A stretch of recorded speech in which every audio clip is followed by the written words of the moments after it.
Hey, everybody. Welcome to Facebook Live on the Tennessee Tech University Center Stage Program Facebook page. I'm instructor of English and a creative friend of the arts here in Cookeville, Tennessee, speaking on behalf of the Tennessee Tech English Department and my colleague, Ted Pelton. We did some technical difficulties. He was unable to get on the stream this evening. But welcome to an evening with poet Joseph Lease, presented by Tennessee Tech Center Stage. And we're going to be hearing some works by our guest. Let me just tell you just a little bit about him.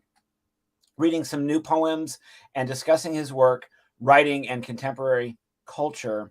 Joseph Leaf's critically acclaimed books of poetry include The Body Ghost by Coffee House Press in 2018, Testify by Coffee House Press in 2011, Broken World by Coffee House Press in 2007. His poems have been anthologized in Postmodern American Poetry, a Norton Anthology, The Best American Poetry, and many other volumes. He has received the Academy of American Poets Prize among numerous grants and awards, and his new book, Fire Season, will be out this fall.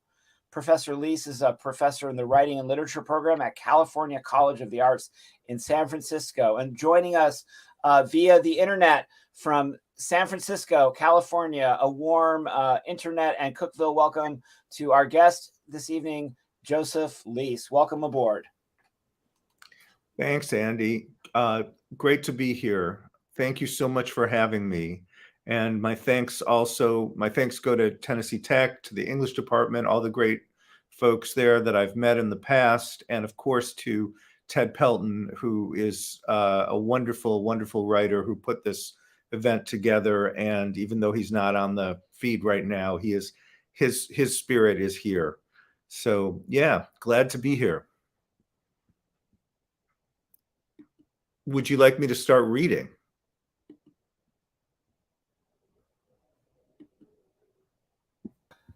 Let's get right to it, Joseph. Let's get right into the reading, and we'll see if Professor Pelton can get on for the conversation afterwards. Oh, that would be great. I'm gonna try to do a little bit of back channel here with him, and hopefully we can do that. Okay, all right. And I'll just start. I've got like we said, I've got about half an hour, give or take a few minutes. So I'm going to begin.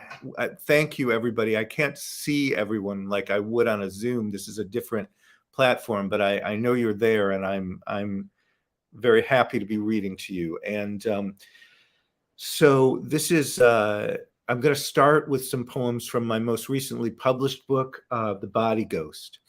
And there are 3 poems in the book that are each one of them is titled The Body Ghost. So I'm going to read those 3 and then a few others from The Body Ghost right now. The Body Ghost. I tore the page. I tore up the page. You give me love because you give me love. You give me up because you give me up. The light is real because the real is light. The real is light because the light is real.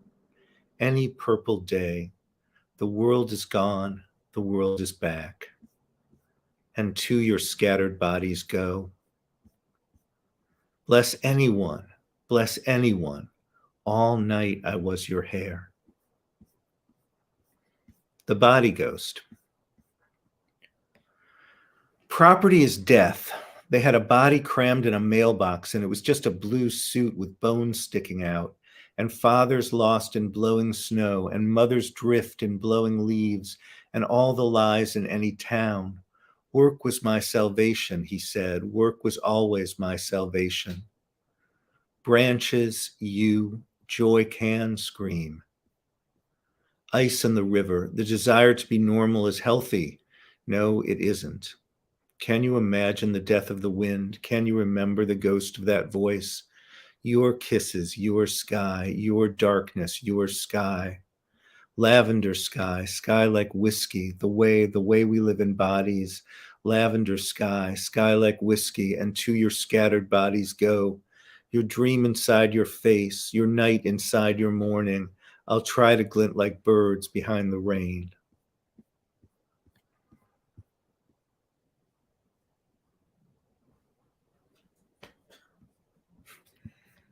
Rent is theft. Rent is theft. This sky is your sky. This sky is my sky. Dear God, let there be gas. Let there be cash and soft voices. Rent is theft. Hide me among the graves, the city, the wind, the banks. You just want to die. I mean, capitalism just wants to kill you. I mean, you just want and you just want. Rent is theft. We made the sky of drones. We made this sky of drones to eat your voice. The sky is money. Privatize the sky. Your ocean dies and Google buys the sun inside your name. Rent is theft. They had a body crammed in a mailbox and it was just a blue suit with bones sticking out. Rent is theft. You didn't, you did, just keep shopping. Eyes was eye, dawn breaking, earth breathing. Just say missiles, just say drones. Frack, baby, frack. My eyes are made of cash and going broke. Rent is theft. We never drove the blue car through the stars. We always drove the blue car through the stars. We never guessed the dream we never guessed. We always guessed the dream we always guessed. Today we fight like gods. Today we fight for gods. How much is that ahi in the window? Here you are, here we are, no mercy, no future, lots and lots of turkey sausage, death tangles, death shakes, death breakfast, served all night, death tangles, death shakes, death flavored ice cream, death berry gum. Rent is theft. So run around like daydreams, tear up maps. Democracy is anybody's eyes. Feel like you might have killed someone. You didn't, you did, just keep shopping and promise me the rich can't sleep, and promise me the rich can't sleep. Rent is theft. Please, please, please be ironic. We left our freedom in American mouths. We broke our freedom in American words.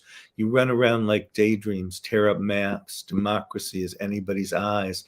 Rent is theft. We left our freedom in American mouths. We broke our freedom in American words. Tell me, will I spark in this light, expensive light? Did you pray? Did you beg for days like these? Rent is theft. Wake up, you're not the truth. And, I might have killed someone. You didn't, you did. Eyes was I. Rent is theft. Just keep shopping. I could have been 100 years of war. I could have been 100 years of peace. Frack, baby, frack. My eyes are made of cash and going broke. The body ghost.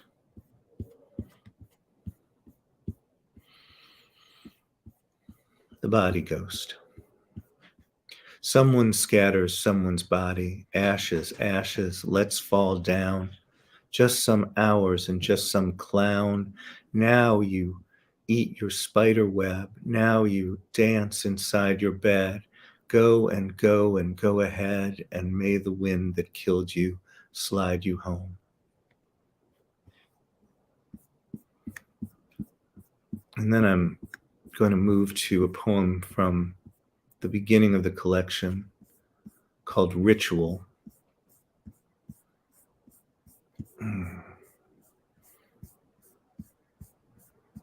Ritual. The light that's burning every second now. Say moon, say ink, say stay in love. And eyes are masks and masks are eyes. Say moon, say ink, say stay in love. And once more I smell the dew and rain, the light that's burning everything. The elegies are taking off their clothes. Say moon, say ink, say stay in love.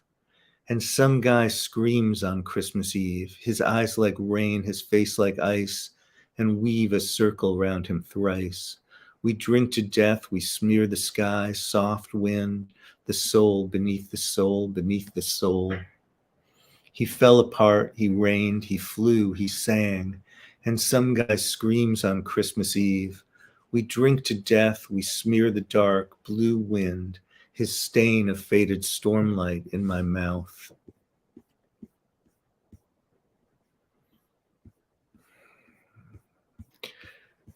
And this is Night. Night. Does he like bombs? Does he like masks? Please breathe my newsflash. My eyes don't fit. Sound gives life, death's sound too. Before you broke me, I thought I was free, sinful but free. Breathe me mourn and mourn me when. Everything said the house, death said the house said death, death said everything. Night. I tore the page, I tore up the page, I had to make words, the truth slipped, I touched it, vodka to hoping, hoping to open, roses and glisten, listen and listen. Night. So run around like daydreams, tear up maps, democracy is anybody's eyes, to lie, to lie, to lie, to lie, please breathe my newsflash, my eyes don't fit. Night. I was kissing what you wrote, and you were lost and found, and you were trains and rings, lights, camera, courage. Night. Just breathe, night. Just say, night. Just breathe, night. Breathe night forever. Just say, drop your eyes right here. Quick, learn to die. I'm dancing. I'm praying. I'm breathing. I'm nothing. I'm snow. I'm falling. Pigeons fight for chicken wings. Night. Lights, camera, courage. I was kissing what you wrote. Each peaches, each amazing, each. So always, so yes, so never say never. So always, so yes, I want to believe. And I am going to read now from my book Testify, which came out in 2011. I'm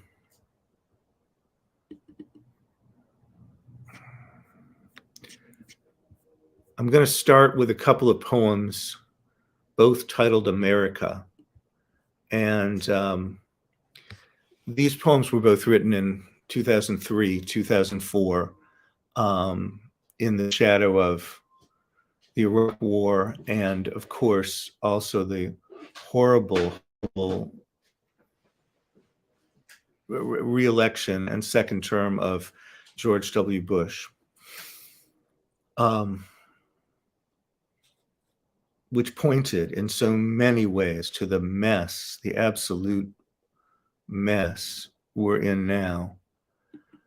Okay, I just lost. Am I still on, Donna? Yes. Oh boy. Something weird just happened. Oh dear. Okay, so I was mentioning the America poems. I'm just going to read a couple of them. America, try saying Ren. It's midnight in my body, 4 a.m. in my body, breading and olives and cherries. Wait, it's all rotten. How am I ever? Oh, notebook, a clown explains the war. What start or color or kind of grace? I have to teach, I have to run, eat less junk. Oh, CNN, what start or color? There's a fist of meat in my solar plexus and green light in my mouth, and little chips of dream flake off my skin. Try saying Ren. Try saying mercy. Try anything. America.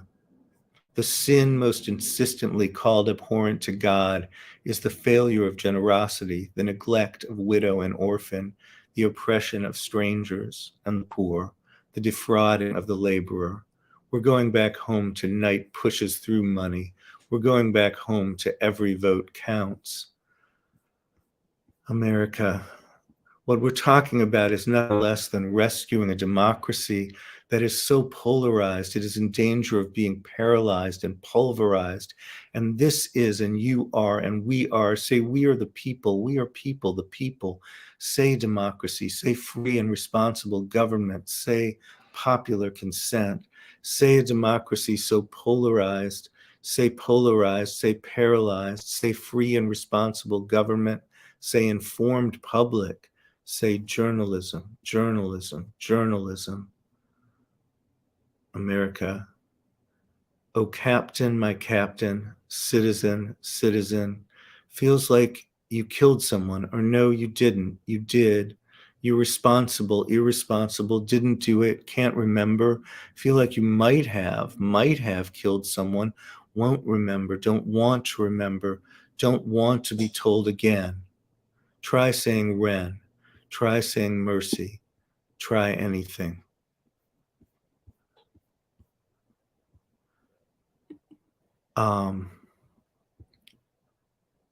Now I'm going to read poems from my new collection, which is called Fire Season.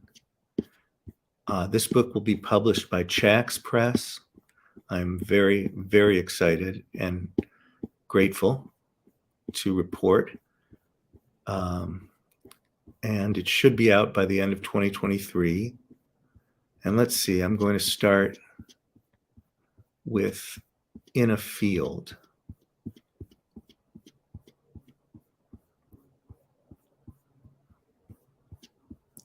In a field. I changed the distant language of the rain, the brown and red leaves in the autumn gray. I wrote the splintered aspect in the wind. I wrote the splintered aspect in my mind. I wore the rain that rose and fell like light. I wore the snow that piled up by the gate. I wrote the secret number on my hand. I write the secret number in my eye. I thought the thought of every thought but one. I dreamed the dream that dropped me in the sun.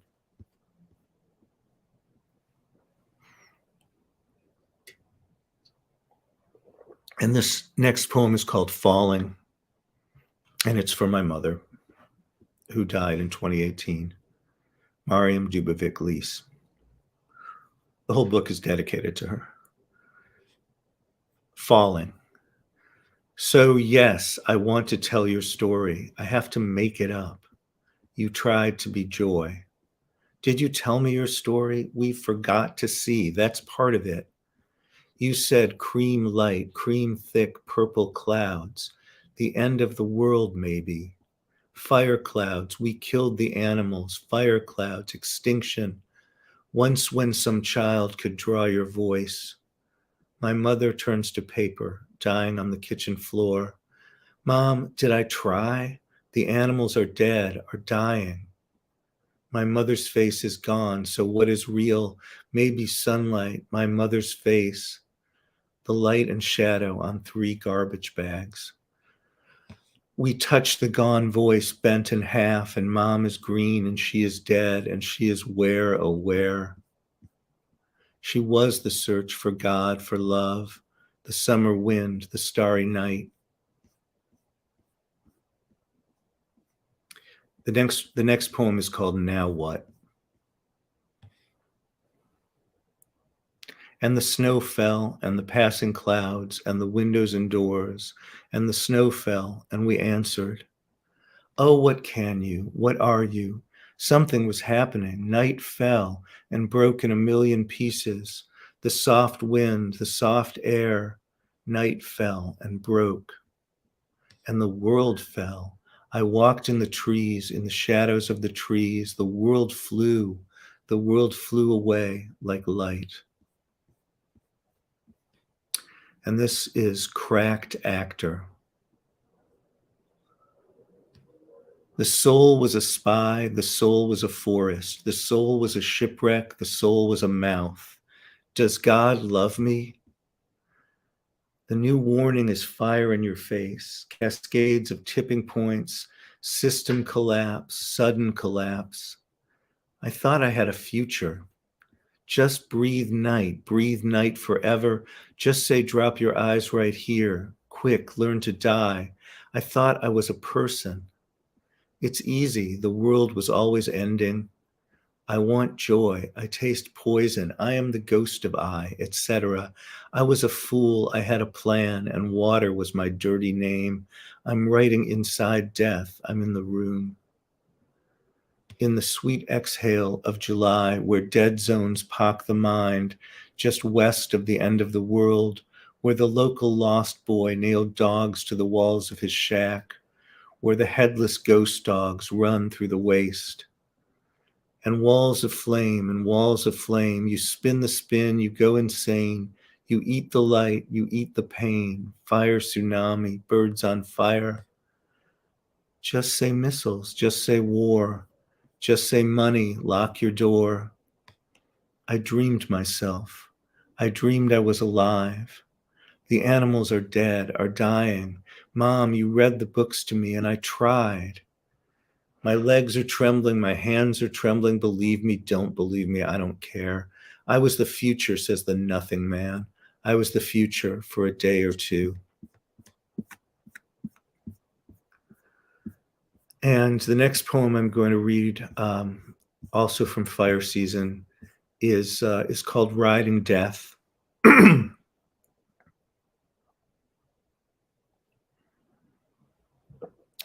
Riding Death was written about the last few months and weeks and days of my father's life. Riding Death. He was wild, a little wild. He's dying. You can't exhale. He's dying. He's asking why you love him. Riding death, kisses that we share across the sky. He is the drunk lane, the mayor, drunk lake, drunk in the lake. He's so tired and he can't what? My father just feels Sidney Bechet, Hart Crane, crazy cat.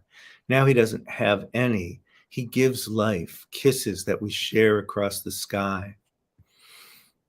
Riding death, the book will save the book. Oil will kill the world. He's just trying to see, pay attention. He said joy. He said, feel this blue-green voice. He said, violet blue wind pushes river light, birches. Riding death, he's dying in a town full of rabbits. He's dying, lying on the couch, riding death. He hates sentimental slop. Hold his hand. He's from Coney Island. He's tougher than you. He says, when I squeeze your hand, I'm squeezing her hand. His mother in the room. His mother's me. Tell him, your mother loves you. Riding death. Branches, paradise. Are you blue? Are you green? Are you fire? Are you gold? Have you come? Have you come to sing to me? To sing to me? Riding death, drunk like coins, like coins. Our lifestyle is wrecking the planet for Christ's sake. She's drunk like a gold coin. He's drunk like a gold coin. The TV says the TV. Farmers are farmers. Corporations eat them. Rabbits are perfect. Riding death, ice in the river. Blue night comes. No, no one. Nobody dies. Nobody loses. Riding death. Where is the distance? Where are the gym shoes? Where are the toenails? Where is the pain? Where are the toenails? Please stop this screaming. Please breathe my news flash. My eyes don't fit. Riding death.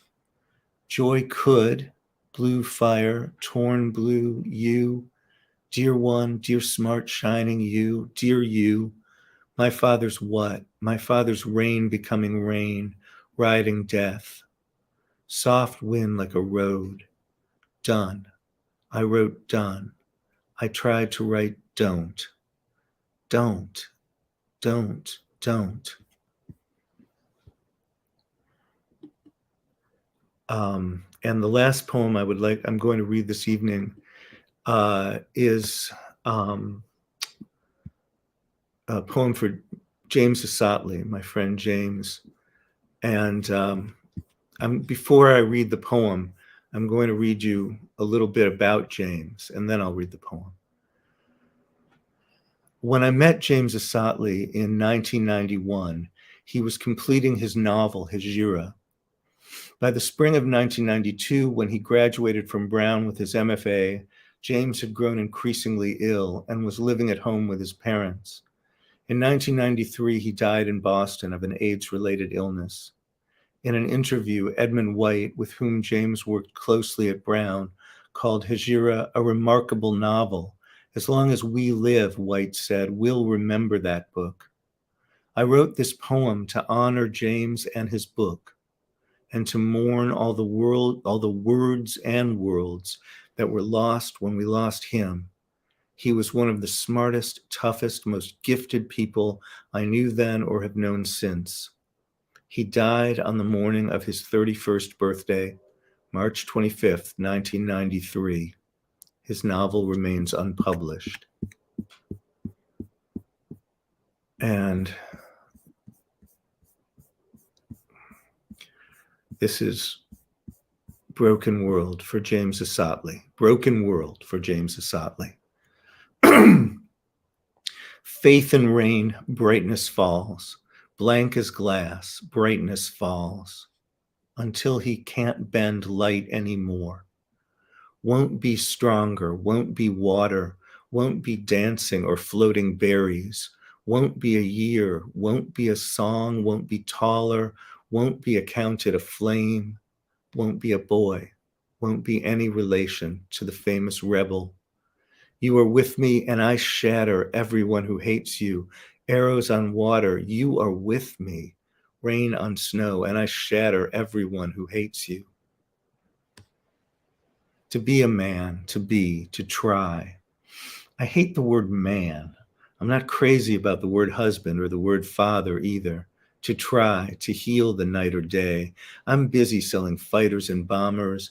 The NASDAQ moves in my face. I'm wired to my greasy self-portrait. Every day, in every way, America equals ghost. The wrong side of history, flat, matted yellow weeds. Who could believe God chose me? Flat, matted yellow weeds. God chose? You were dying that spring.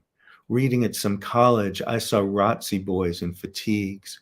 The talkiness of winter unwraps me now. In each room, someone is fingering her or his soul. The talkiness of winter unwraps me now. The garden made unknowing by the snow. Erased by snow.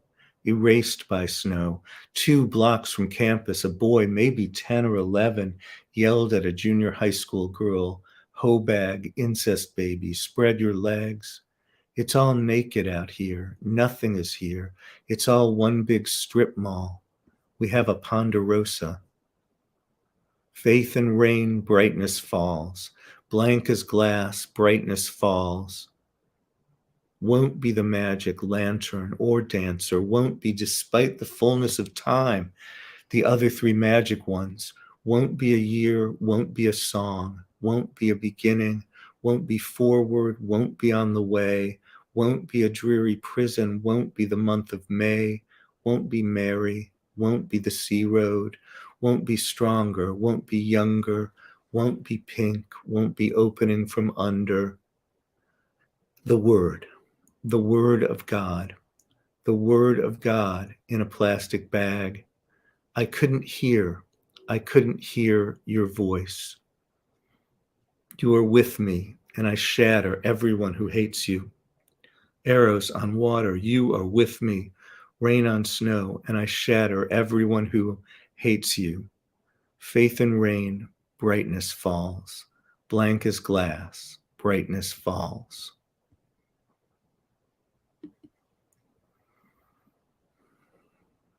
Thank you very much.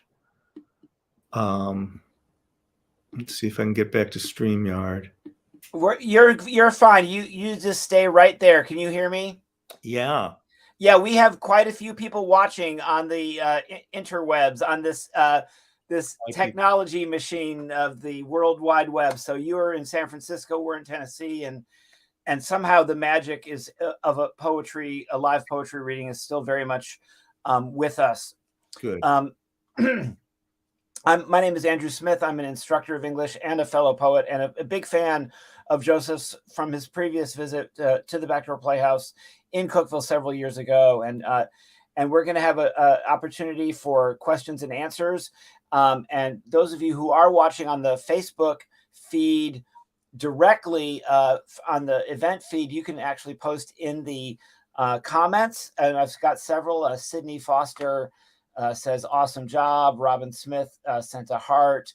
Eric sent a thumbs up. And Professor Aaron Hoover, poet of the English department here at Tennessee Tech, our new colleague, is with us. And Ted's got some questions for you to get us started. And I'm hoping that we'll have some more questions in the thread. And I think Aaron's already got a question there. But I'll start with Ted's question. And he is watching at home with us so he can hear you Good. and see you and all those great things. So Ted Pelton writes, Joseph, you are a poet of big questions. How do we stand against evil in the world? How do we go about expressing what we feel? And what language is equal to that task? Are we up to the job of being witnesses to each other and for each other? How would you respond to these observations from our colleague and dear friend, Ted Pelton? Well, first of all, just wanted to say again, thanks, Ted, for making this event happen. And you are a great friend and a great writer. In terms of those very interesting and very large, big questions, I'll try to say a couple of things. Once I was giving a reading, and I mentioned in the introduction that a certain poem was, I think I said was about, or was, exploring the need for community and the absence of community. I said absence first, the absence of community and the need for community, and the absence of democracy and the need for democracy. And a wonderful Marxist poet in the front row, his hand shot up in the Q&A, and he said, "What makes you think democracy would be a good thing?" And, it's a question. I'm not going to say, I think now more than ever, democracy would be a good thing. It would. And I think that, we're here. We're the ones who inherited this mess, or are inheriting this mess. And it's up to us to work together, obviously, with our fellow artists and activists of all kinds, to try to nurture and imagine democracy. And yes, democracy has still, and community as well, but democracy has yet to be imagined fully in America. What I said in that moment when that Marxist poet, and I should clarify that I come from a Marxist family, and my grandparents were Stalinists, and they were big Chicago communists. That was a thing in the 20s and 30s. They were, and even into the 40s. It's a long story. My grandfather died young and did not have a chance to see the turn away from Stalin on the American left. I'm sure he would have turned away along with his generation, but he was very interesting because he believed in revolution. He absolutely believed in revolution, but he also believed in the Bill of Rights. He was a member of a group in Chicago called the Committee to Protect the Bill of Rights, and that was part of his activism. And eventually that group, my family legend has it, somebody else can do the research on this, and if it turns out I'm bullshitting right now, it's the spirit of it is correct. The family legend has it that the Committee to Protect the Bill of Rights was one of several groups that joined together to become the ACLU. And, so everybody joined the ACLU, we're members. It's more important now than ever, So Ted, the questions of like, what kind of language is good enough? No language is good enough. But, and I think many writers, I was going to say all writers, I tend to try to stay away from all this or all that kind of statements, but many writers know that no language is good enough. But one way of trying to do what needs to be done in terms of imagining democracy, imagining justice, is to mix kinds of language. If you mix different kinds of imperfect languages, you may be able to create a poem or another kind of artwork that is larger than the sum of those parts. And hopefully it will be accessible in the sense that when you say, what makes a poem accessible, when nothing is in the way, when nothing is in the way of the images, when nothing is in the way of the rhythms, when nothing is in the way of the song, when nothing is in the way of the associations that the poem evokes in the readers or listeners' imaginations. And that's a kind of maximalist poetry, I think, that mixes ordinary speech with experimental, image driven, lyrical song, and does so to approach problems of justice and political change, the desperate need for change, in the fullest possible, most human possible way. If they, that's what it's about, it seems to me. I realize I left parts of Ted's question unanswered. Andy, if you can remind me of what else did he say? Where are you? I was just transcribing what I think he just said because it was so incredibly beautiful. Thank you. For the sake of posterity and for the sake of people following along at home. So I dropped a version of that into the comments. I mean, the question that you answered was, what language is equal to the task of standing up against evil in the world? Yeah. And then the last thing he said was, are we up to the job of being witnesses to each other and for each other? But I feel like you just embodied that answer, like the praxis of what you just said about the conversation with the ultra leftist poet in the front row, and is democracy really a thing? I think you just embodied how to witness that last part of the question. Well, I want to add quickly, he was right. I mean, my friend or frenemy or whatever, colleague in the front row was absolutely right. We don't have democracy, and democracy masquerades. Well, no. I said that wrong. Populism, corporate, fake, fascist populism masquerades as democracy in this country right now. So it's very complicated to approach democracy, but I still think the best answer might be the answer that Gandhi is said to have given when someone asked him what he thought of Western civilization, what he thought of Western civilization. And Gandhi is, the way I heard the story was, Gandhi is supposed to have said, I'd like to see it, someday, maybe if there is some, I'd like to see it. And, I mean, even Chesterton said that about Christianity. I mean, that Chesterton said, Christianity has not been tried and found wanting. It's never been tried. It hasn't been tried yet. Yeah, no, that's so, I mean, I think we can say that of democracy, of any of and certainly of your socialist friend. That the same is true of socialism. Yeah, I mean, I believe in democratic socialism. I don't think we need Stalinism. I think we need democratic socialism. And I think it can be achieved. And there are examples around the world, all of them imperfect, but we could do much better, much better than we are doing. We've got a great question from Erin Hoover, who wants you to come back to Cookeville so you all can meet her. Maybe she'll get, what you need. She's got a new book coming out. Is you need to get her a reading in San Francisco for her new book that's coming out in the fall. And Erin has been running a poetry series here in Cookeville once a month at a local bookstore. And she's been bringing touring poets from all over the Southeast.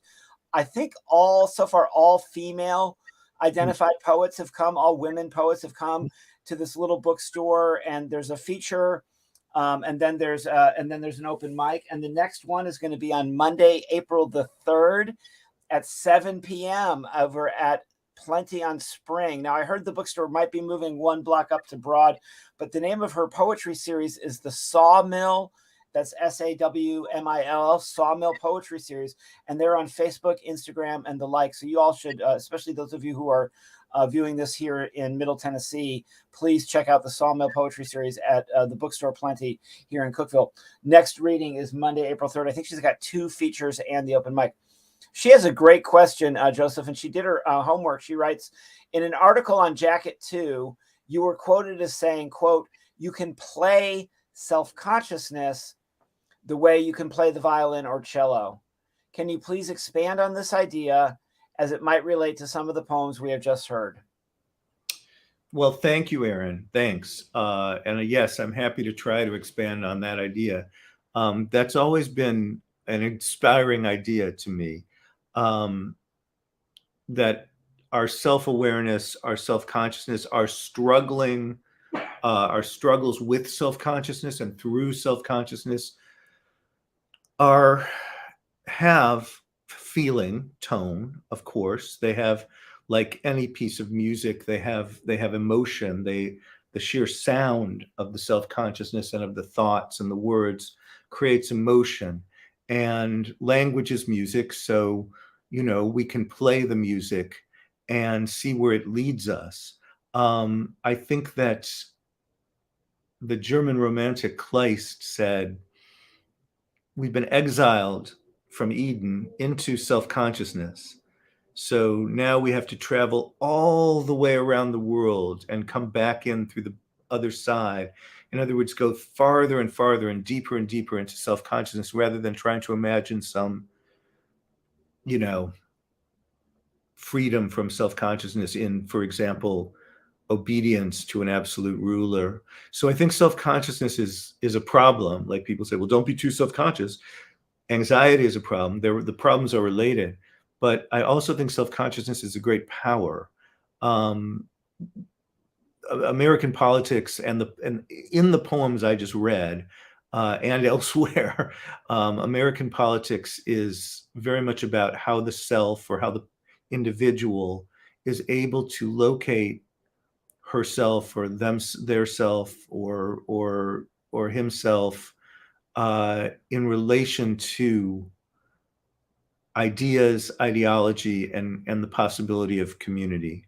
And I think that's, capitalism plays us against each other. Obviously, everyone, I think, at this point pretty much understands that, recognizes that.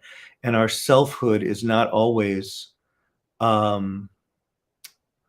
means to liberation, but it is the literal, it's like the spider web that we're trapped in, or the wiring that in the matrix, the wiring that wires us to the ideology that's transforming our individuality into profit and into conformity. And so our ability to become increasingly self-aware and become aware of those traps and become aware of the limits of self-consciousness, but also of the capacity and the hope for self-consciousness to break through, some of the traps and some of the limits that are keeping us separated in our separate selves. And I hope that my poems, I don't know whether it would be right now to go back through the poems and just be like, well, in this one it does that, and in this one it does that. But I feel like many of them, if not all, were embodiments. We're embodying and enacting this self in process, this self-consciousness as process of moving toward political consciousness and liberation. If there's a specific follow-up question about that, like, well, what about, rent is theft? Was rent is theft an example of what you just said? Yes, I think it is. Spoiler alert, yes. But if there are follow-up questions, I'd love to take them. Or a different question. But I did like that question very much. Thank you, Aaron Hoover. That was really great. So we've got several other people watching, according to what I can see, Joseph. There's at least about 10 or 11 of us all here together in this community, about maybe a dozen of us sharing this online community space this evening. And we've got about 15 more minutes, about 10 more minutes, probably about 10 more minutes if we between 10 and 15 minutes, if we can get a couple more questions, or we can start Sure. to wrap this up.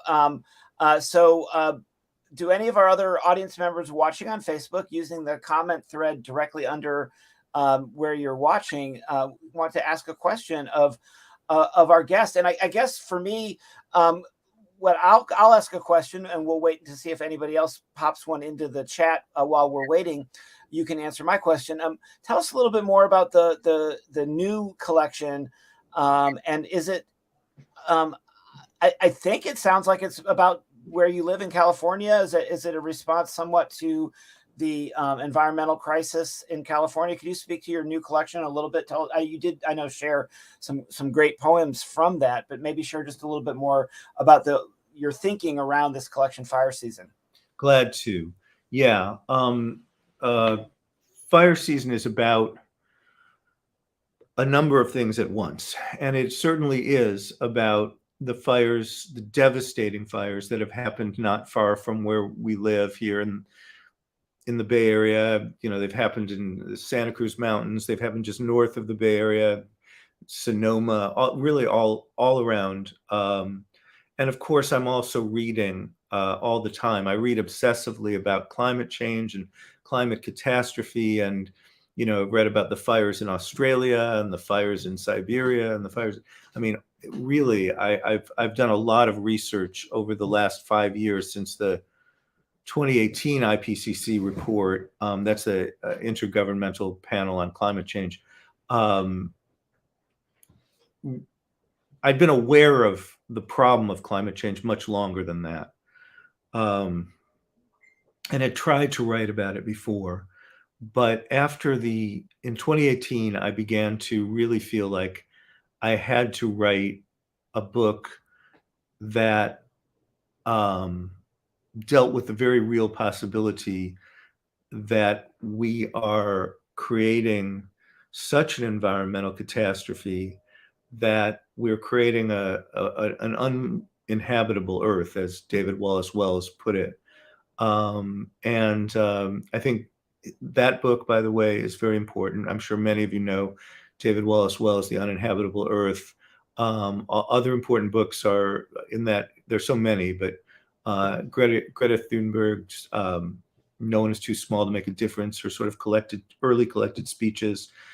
James Hansen's Storms of My Grandchildren, Nathaniel Rich, Losing Nature, Bill McKibben, The End of Nature. Just so many good books.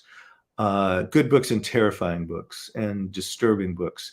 And some of you are probably aware that the IPCC has just now, like last week, put out its final report for 2023 that basically seems to say it's now or never. Like we have a decade, but there's really no time other than that. It's going to be irreversible. It's going to be bad.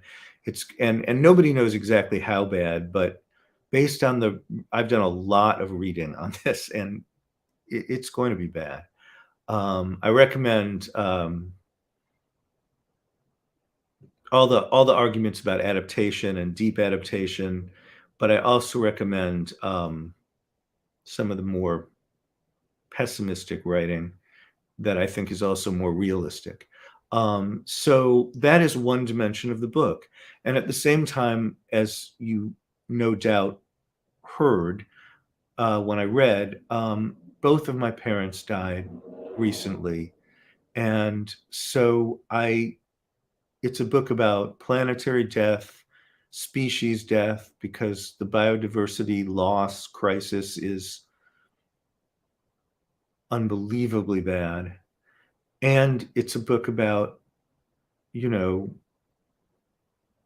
how you live with the loss of the people who gave you life, and the loss of, in a very real way, the possibility of the loss of the world that gives you life and that gives you, a place to be human, whatever that has turned out to mean. All the best things about it, being alive, are under threat in a very, very real, very, very immediate way.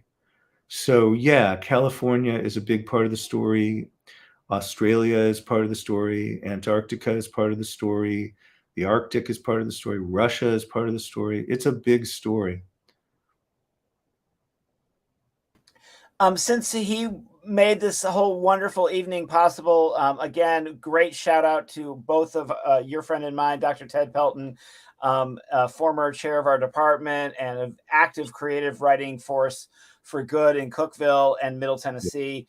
He did post another question in the chat, and another guest said, "Fantastic session and incredible reading." So again, on behalf of the whole English department and myself as well, Joseph, this has been amazing, and thank you so much. It's great to see you again. Ted has a fantastic question, though, based on one of the poems you read, so we'll let this be the last question tonight. Ted writes that in a poem you read, you said, "I don't like the word man, and I'm not crazy about husband or father." Thoughts on this subject position of discomfort as a writer?